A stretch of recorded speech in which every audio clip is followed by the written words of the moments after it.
Now it's time for the part of the show I like to call war stories. These are some of the best and worst stories that I've had in my 70+ real estate transactions over the last 3 years. My hope is that you learn from my mistakes so that you don't have to make those same mistakes during your next home purchase, home sale, home renovation, all things real estate. There's a million things that can go wrong, but if you can get a few things right, you will build massive wealth. So I want to talk about the time I had a contractor go to prison. I actually didn't know this happened until about 2 weeks after he was gone, but here is exactly what happened. I had a contractor who was fixing up a property for me. He showed up every day. He did great work. He helped me with 2 projects before this and did a great job.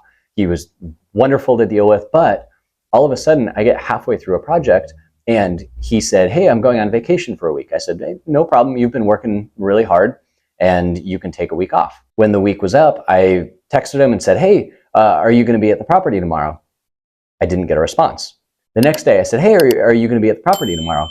No response. Texted him one more day and said, "Hey, I'm getting concerned. Are you going to be at the property?" No response. So I did 2 things then. First, I had a locksmith come out and change all the locks on the property. I didn't know what was going on with this contractor and I wanted to make sure the property was secured and he wasn't going to show up. Next, I started interviewing contractors to take over the job. I went through 3 or 4 other individuals who I showed the property to and collected bids from, knowing that I may have to move forward with another contractor. Let's call the initial contractor Jerry. I get a call 3 or 4 days later from a guy who says, "Hey, I'm Jerry's brother, and I was trying to get into the house, but my key doesn't work." And I said, "Hey, well, where is Jerry?" And he said, "Well, you know, Jerry wound up in prison. He's not going to show up." I said, hold on. Let me make sure I'm hearing you correctly. "Jerry went to prison?" He said, "Yes. Can I come continue working or come get the tools?" And I said, "Well, you're not going to continue working, but I can meet you out there and you can go get your tools out of the property." He said, "Okay, no problem." And I met him there. We got all of his tools out. We were able to continue on with the project as planned with one of the other contractors who I had waiting. Now, this is important because we lost a couple weeks of work. My holding costs on the property, I probably lost $2,000, $3,000 on those holding costs, but I was safe from losing $10,000, $20,000, $30,000 because I did a couple of things that I thought were really important. One, I paid my contractor for labor only.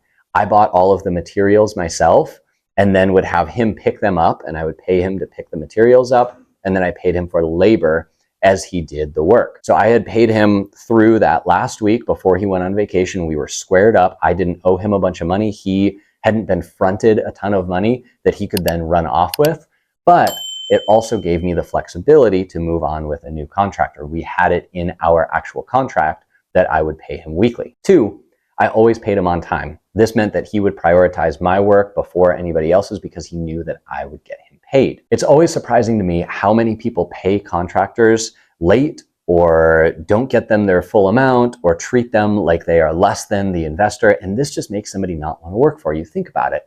If you're at a restaurant and you treat the waiter or waitress poorly, they're not going to give you the same level of service that they give somebody who they know is going to treat them well and who is a regular who always leaves them a good tip. Now, that not only let me stay squared up with the contractor before he went and got himself in trouble, but it also let me pick up the job with somebody else to get that project done with minimal damage. Now, the other thing that I always do is random check-ins. I'll show up and make a cadence of showing up during the first couple of weeks of a job. Every 2 to 3 days at the very least, I try to show up every day to just check in at random times. I don't tell the contractor when I'm coming, but I'm going to show up and just say, "Hey, I'm checking in, I'm dropping off a box of screws or this or that or whatever," making sure that they're staying honest. If I'm doing a renovation that's out of the state, I'll have somebody else go drop in on the contractor and I'll pay a project manager to do that same role. This allows the contractor to know that somebody could be checking in on them at any point, but also lets them know that I'm there to support them. Again, helps build that relationship, helps make it so that if something happens to a contractor, I know that the next one I can plug and play. I know what's going on the job site. I know exactly where they left off.